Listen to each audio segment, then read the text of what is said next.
Hello fellow history fans and welcome to Plainly Difficult, home for all your bizarre history. In this week's video we'll be looking at the Project Habakkuk. Upon self-reflection, I realised that for someone who gets terrible seasickness and can't swim, that this channel has a lot of water-based videos. Well, today's episode is carrying on this trend by talking about one of the most ludicrous concepts I've ever heard of, and it's not just because of the name. During the Second World War, the Royal Navy couldn't have had enough warships, especially the highly expensive and time-consuming to build aircraft carrier. Some aircraft carriers at the time were actually other warships that had been converted, for example HMS Eagle and HMS Argus. Due to this, a need was highlighted for cheap, readily available aircraft carriers, especially in the mid-Atlantic where conventional fighter aircraft couldn't travel far without the need to stop for fuel. To plug this gap, many ideas were considered, including floating man-made islands made out of aluminium and steel. However, creating such structures would take much needed resources away from the other theatres of war, which for Britain at the time, in the early 1940s, was quite a few. There did exist a golden bullet for creating such large surfaces. Well, kind of. And it was known as ice. Yes, that kind of ice, the stuff that bars use to fill up your glass, meaning you get less drink for your money. Crazy as it sounds to build aircraft carrier out of ice, this wasn't the first attempt to float the idea. Ironically, the idea originally came from a German inventor and scientist, Dr. Greg von Waldenberg, in 1930, and his experiments in Lake Zurich. Although every time the idea was proposed, through the early war years, the concept was put on ice. Enter Geoffrey Pike, who, with the recommendation from Cabinet Minister Leopold Amery to Lord Mountbatten, had pioneered the concept of thinking outside the box in the combined operations headquarters. Pike had gained the respect of Mountbatten during his time at the COH, where he had successfully sent spies into Nazi Germany during pre-war 1939, and created the concept of the M29 Weasel. In September 1942, Pike sent a 232-page document to Mountbatten, suggesting various uses for ice and supercooled water, inspired by his time creating the concept of the Weasel. In this document, Pike outlined an idea of creating an aircraft carrier out of ice, amongst other things. Mountbatten passed the document on to Brigadier Wildman Lushington after only a brief skim over, and with the assistance of J.D. Bernal, world-renowned scientist, both men decided that Pike's idea was feasible, at least on paper. In December of the same year, Churchill himself, whom had also been notified of the concept, had subsequently given the stamp of approval, and issued a directive stating that research should be pressed forward with the highest priority. A list of requirements for the aircraft carrier were agreed from the Fleet Air Arm, consisting of a runway of at least 600 by 30 metres, and the vessel, well, if you could call it that, should have a freeboard of no less than 15 metres. This straightaway ruled out naturally occurring ice formations, and instead a new method of forming strong large structures had to be created.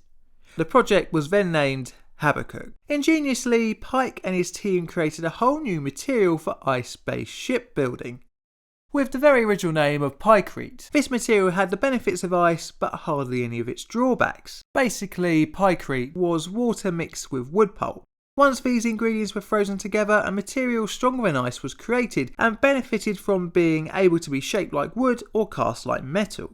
The new experimental material wasn't completely perfect, however, as Pykrete had to be maintained at a constant -16 degrees centigrade. Because of this, any vessel had to have its surface fully isolated and have a complicated system of ducts for refrigerant to flow. After a number of tests to figure out the correct composition had been undertaken, the green light was given for a full-scale model to be built. In 1943, construction of the first prototype began in Jasper National Park, Canada. Interestingly, conscientious objectors were used to build the prototype, although they weren't told what their work was for. Initially, a 1,000-ton prototype began to be built. Spurred on by the construction, the Canadians were confident that a completed ship could be delivered by 1944 with an estimated cost of £700,000. The original specifications for the 1944 completion were 300,000 tonnes of wood pulp, 25,000 tonnes of fibreboard insulation, 35,000 tonnes of timber and 10,000 tonnes of steel. By May 1943, problems started to rise, mainly with keeping the structure cold enough. Because of this, more steel would be needed, and the Habakkuk project cost was pushed up to £2.5 million. Due to the setbacks, the delivery date of 1944 was cancelled. In an attempt to get the Americans on board, leader Geoffrey Pike was removed from the project, due to issues on a previous project that Pike had with the USA.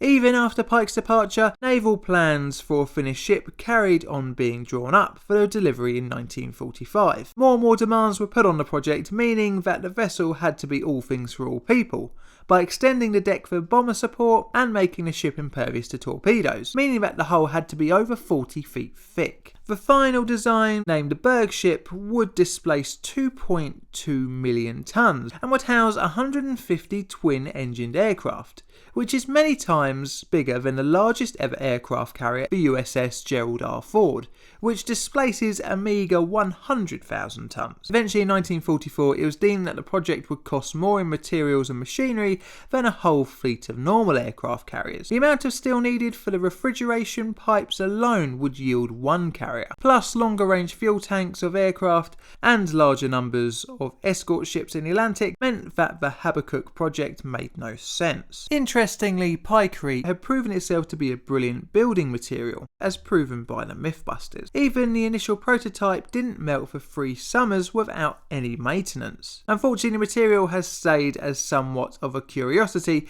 not seeing much use outside of the odd experimental structure. Pike went on to create more interesting projects for the remainder of the war. Post-war, he campaigned against the death penalty and for the government support of UNICEF. But sadly, he took his life on the 21st of February 1948. His obituary in the Times read, "The death of Geoffrey Pike removes one of the most original, if unrecognised, figures of the present century." I'd most certainly agree with that statement, as just imagine what other ideas he could have had if he hadn't have died at the relatively young age of 54.